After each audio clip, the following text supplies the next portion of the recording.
Բարև ձեզ, ուզում եմ ողջունել բոլորիդ, նաև մեր հայրենակիցներին, սկզբում կուզեի ռեպլիկի կարգով անդրադարձ կատարել պատգամավոր Թագուհի Ղազարյանի ինձ ուղղված ռեպլիկին, թե որ կուսակցության խորհրդից եմ դուրս եկել կամ ներս եկել, ավելի լավ էր Ղազարյանը ինձ հարցներ, թե իրենց իշխանությունը որ բանտներին զուգարկել եւ որտեղից եմ ես հիմա եկել։ Եվ երկրորդը, երբ որ մեծ ցուցակով մանկապարտեզների ցանկ էր կարդում, մեր ցուցակը այնքան էլ մեծ չի, մեր կուսակցության առաջնորդի եւ նրա ընտանիքի կողմից կառուցած մանկապարտեզների, բայց գոնե Լոռու եւ Տաուշի մարզերում 5 մանկապարտեզ է կառուցվել լրիվ զրոյից ու սեփական միջոցներով եւ որևէ քաղաքական շարժարիտ դրա տակ չդնելով։ Հիմա, երբ որ ես երկարատև ամենաերկար քաղաքական բանտարկությունից հետո եկա այս մուտքով ներս եւ հայտնվեցի ամենաբարձր քաղաքական շենքում, քաղաքական ամբիոնի մոտ ու առաջին օրվա ելույթներն էի լսում ու տպավորությունս այնպիսին էր, որ եթե ես մի քիչ անծանոթ, մի քիչ միամիտ, մի քիչ իմ գլխով շատ բանացած չլիներ, պիտի ասեի, ես ինչ լավ միջավայր ենք հայտնվել, այստեղ մարդիկ ինչ արժեհամակարգեր են դավանում, բարեկրթություն, բարևարկություն, հանդուրժողականություն եւ հիշողության մի քիչ թարմացումից հետո կհիշեի օրինակ ես, որ 2 ամիս առաջ այս նույն քաղաքական ուժը մեր Հայաստանի Հանրապետության փողոցներում քարոզարշավի ժամանակ ինչ ատելության, ինչ դոզավորված, ինչ քարոզարշավ էր լուտանքների,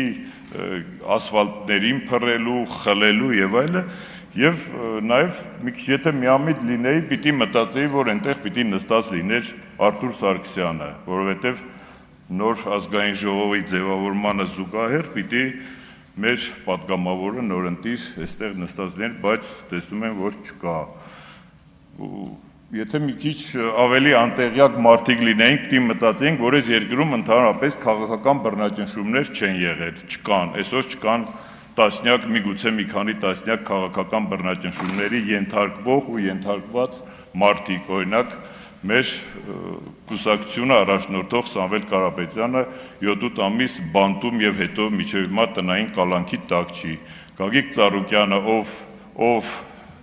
երբ քաղաքական ակտիվություն է դրսևորում միանգամից դառնում է թալանչի հանցագործ, մյուս ժամանակաշրջաններում ինքը ընդամենը խոշոր գործարար էր։ Խոսքի ազատությունների, չգիտեմ,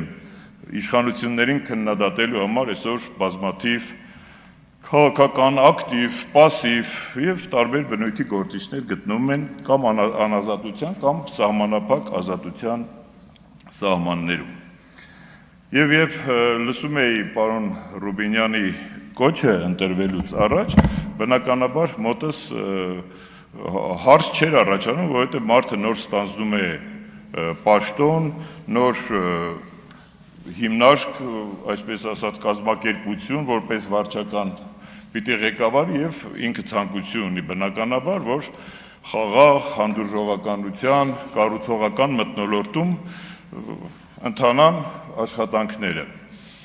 Պարոն Կոնջորյանի մասին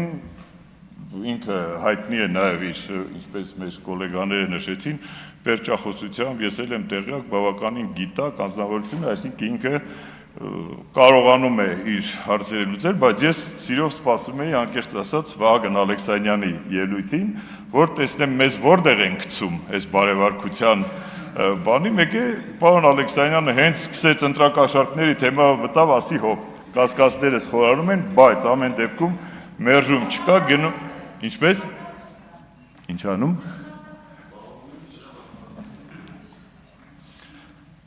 ես ձեզ չէի ընդհատում, լավ, ու չէ ես վատ բան չեմ ասում, ձեզ թվում է թե վատ բան եմ ասում, չէ, ու հասկացա, որ մի քիչ պիտի մտորենք, հասկանանք այս բարևարկության պրոցեսը միայն մեզ է վերաբերվում, բայց մենք ոչ մի կներեք կռիվ, ինչ-որ վեճ, վիճաբանություն դեռ չենք կարել, կիր դաստիարակված ընտանիքներում մեծացած մարդիկ ենք բոլորս, հլա ես այնքան էլ տուժված, որ դժվար գամ ու միանգամից սկսեմ ինչ-որ կռիվ դավի անել, եւ հասկացա, որ այդ բարեվարկությունը պիտի որ ձեզ վերաբերվի, չկներեք, ասենք անկեղծ, ես այսօր ոչ մի իմ մասին չի էլի իմ ելույթը, որ մտածեք, թե ես ինչ-որ միտեղ տուժել եմ, երբեք ինձ տուժող չեմ համարել, ես գիտեմ ինչի եմ վերջը ազատազրկվել, ինչ կա դրա տակ ու հա դժվար է վատա, բայց բողոք պահանջ այս պահին գոնե չունեմ։ Ու հետո երբ որ մենք լսում ենք խորհրդարանում, ես մի քիչ վերջին տարիներին տասնամյակի ընթացքում գուցե մի քիչ նաև քաղաքական հոտառություն ու փորձառություն եմ նաև ձեռք բերել,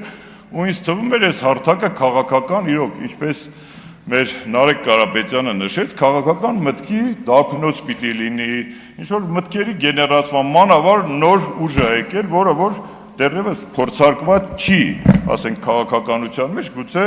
ինչ-որ այդ մտքերի փոխանակության, գեներացիայի ընթացքում մենք կստանանք ինչ-որ պրոդուկտ,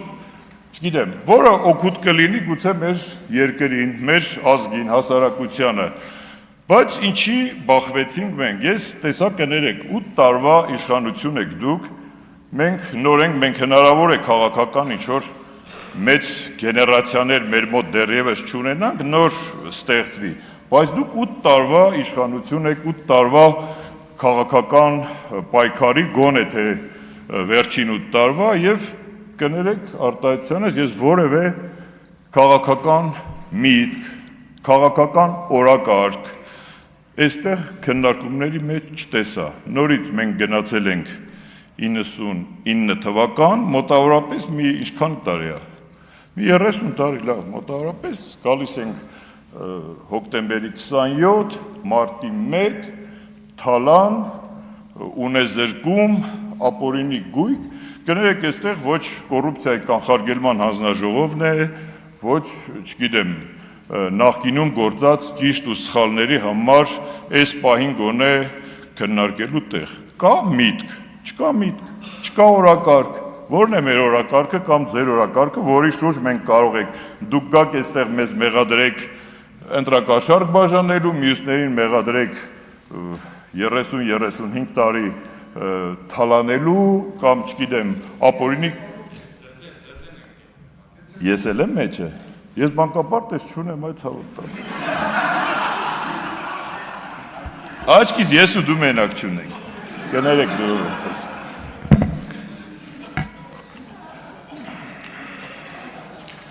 բայց կներեք այստեղ երբ որ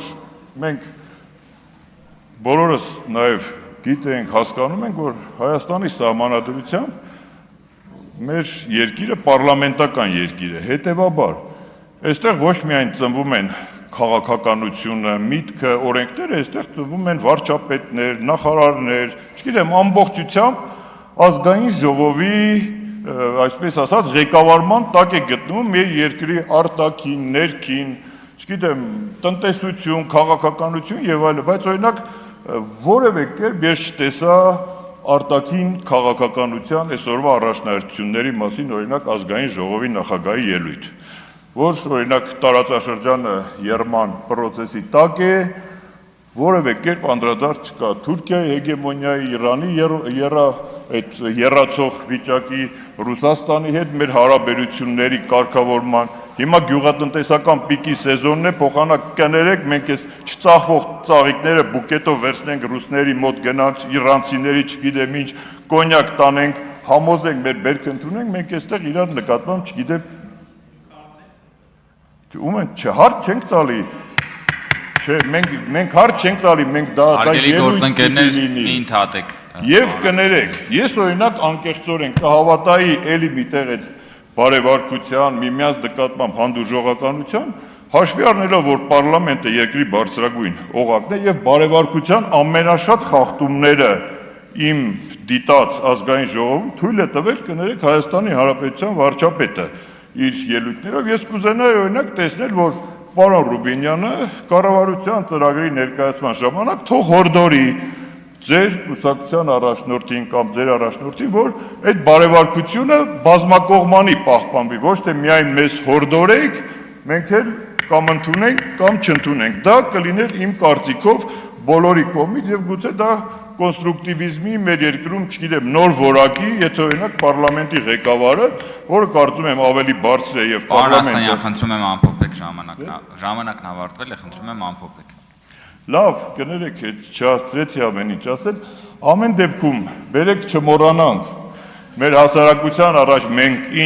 ինչ ենք ստանձնել եւ ինչու ենք գտնվում պարլամենտում։ Մեր նպատակը, կներեք, քաղաքական դիսկուրս է, պարլամենտարիզմ է, մեր նպատակը ձեզ իշխանությունից հեռացնելն է։ Հիմա մենք կաշխատենք ձեզ հեռացնել բարեկրթության մթնոլորտում։ Ընդամենը այսքանը, ուրիշ բան չունեմ ասել։ Զգուշորեն